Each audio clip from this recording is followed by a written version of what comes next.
Le nerf musculocutané naît du faisceau latéral du plexus brachial.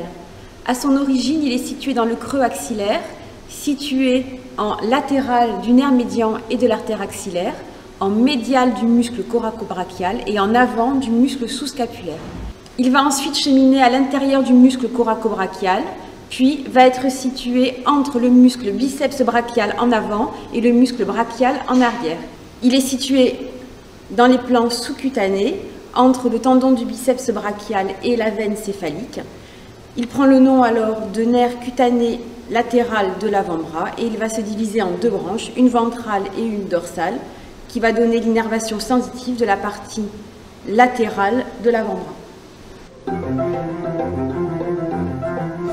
Le nerf musculocutané peut être visualisé en échographie dès la sortie du creux axillaire. Pour ce, je vous propose de repérer l'apophyse coracoïde et l'insertion proximale du muscle coracobrachial.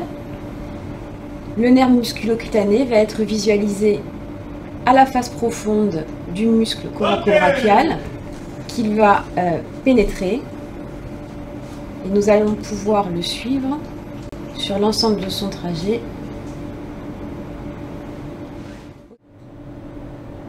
À la sortie du muscle coracobrachial, le nerf musculocutané va cheminer entre le muscle biceps brachial en avant et le muscle brachial en arrière. Le nerf musculocutané va ensuite cheminer vers la superficie pour traverser l'aponévrose antébrachiale et se situer dans les plans sous-cutanés. Lorsqu'il a perforé l'aponévrose antébrachiale, le nerf musculocutané va avoir un rapport intime avec, en médial, le tendon du biceps et en latéral, la veine céphalique.